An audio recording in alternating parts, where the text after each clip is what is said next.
तो नमस्ते आप सभी को। मेरा नाम है आदित्य। स्वागत है आप सभी का इस चैनल की एक और नई वीडियो में। आज की वीडियो यूपीएससी के बारे में है कि यूपीएससी क्या होता है, उसमें क्या क्या होता है, वहाँ पे काम करने वाले लोग क्या क्या करते हैं, वो कितने एग्ज़ाम्स कराता है, यही सब। तो बिना और देरी के वीडियो को स्टार्ट करते हैं। तो सबसे पहले जानते हैं कि यूपीएससी का फुल फॉर्म क्या होता है। तो यूपीएससी का फुल फॉर्म होता है यूनियन पब्लिक सर्विस कमीशन। मैं आपको सबसे पहले बताना चाहता हूँ कि यूपीएससी और आईएएस दोनों एक अलग अलग चीज़ें हैं। यूपीएससी एक संस्थान है जो आईएएस बनने का एग्ज़ाम कराती है, तो ये दोनों अलग अलग चीज़ें हैं। हम इस वीडियो में सिर्फ यूपीएससी के बारे में बात करेंगे। तो सबसे कॉम्पिटिटिव और बहुत ही मुश्किल एग्ज़ाम जो सीएसई का होता है, मतलब सिविल सर्विस एग्ज़ामिनेशन, वो यूपीएससी ही कराता है। और उसी एग्ज़ाम से हम आईएएस और बहुत अलग अलग पोस्ट में जा सकते हैं, जैसे आईपीएस, आईएफएस और भी बहुत सारी। तो सबसे पहले जानते हैं यूपीएससी की हिस्ट्री। तो ब्रिटिश ईस्ट इंडिया कंपनी ने यूपीएससी के या सिविल सर्विस के एग्ज़ाम कराना चालू करे थे 1854 में। सबसे पहले इंडियन सिविल सर्विस का एग्ज़ाम सिर्फ लंदन में ही होता था, लेकिन जब सत्येंद्र नाथ टैगोर, जो रविंद्रनाथ टैगोर जी के भाई है, वो एग्ज़ाम में पास हुए, तो यही देखते हुए उन्होंने ये एग्ज़ाम इंडिया में भी करवाना चालू कर दिया 1864 से। और वही पहले इंडियन थे जिन्होंने सिविल सर्विस एग्ज़ामिनेशन पास किया था। जो सबसे पहली पब्लिक सर्विस कमीशन बनी थी इंडिया में, वो बनी थी अक्टूबर 1, 1926 को।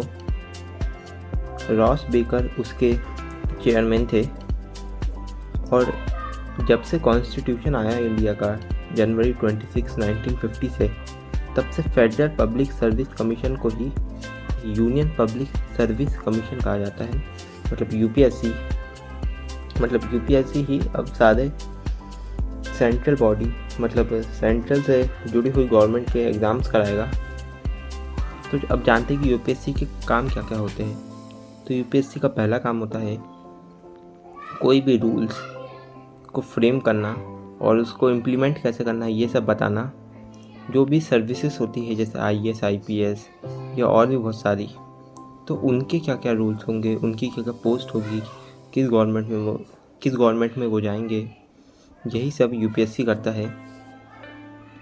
अगर किसी आईएएस, आईपीएस या बहुत ही ऊंचे पद वाले अफसर में डिसिप्लिन के कारण उसका कोई केस आए, तो ये सब भी यूपीएससी के मेंबर्स ही देखते हैं।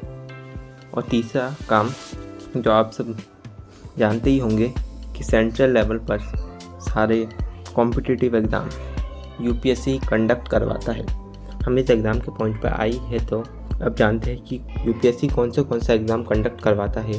तो पहला एनडीए, मतलब नेशनल डिफेंस एकेडमी या नेवल एकेडमी एग्जामिनेशन यूपीएससी कराता है। दूसरा Indian statistical service examination ISS का एग्ज़ाम भी यूपीएससी कराता है। तीसरा Indian economic service examination IES का एग्ज़ाम। चौथा Indian forest service examination IFS का एग्ज़ाम।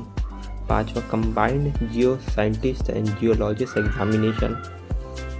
छठा आईसीएसई, मतलब इंडियन सिविल सर्विस एग्जामिनेशन, जिससे आईएएस, आईपीएस, आईआरएस और भी कहीं 20-25 पोस्ट है, उसमें से सिलेक्शन होता है। सातवां इंडियन इंजीनियरिंग सर्विस एग्जामिनेशन, जिससे आप सरकारी इंजीनियर बन सकते हैं। 8 कंबाइंड मेडिकल सर्विस एग्जामिनेशन।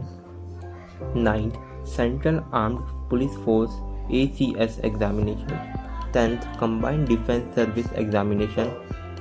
और भी बहुत सारे एग्जामिनेशन यूपीएससी कराता है। तो यूपीएससी जो एग्ज़ाम्स कराता है, उनमें से आईसीएससी का एग्ज़ाम बहुत ही ज़्यादा इम्पोर्टेंट माना जाता है।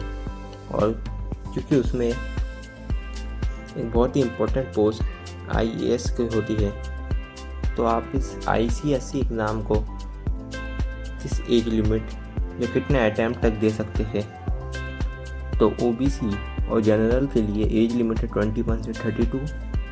ओबीसी के लिए 9 अटैम्प्ट है और जनरल के लिए 6, और ईडब्ल्यूएस वाली कैटेगरी वालों के लिए भी 6 अटैम्प्ट। और एसटी और एसटी वालों के लिए एज लिमिट है 21 से 35 और उनकी कोई लिमिट नहीं है।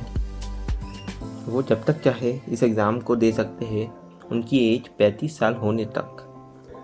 हर साल ज़्यादातर जनरल को ही सबसे ज़्यादा सीट्स मिलती है। उसके बाद आता है ओबीसी और ईडब्ल्यूएस।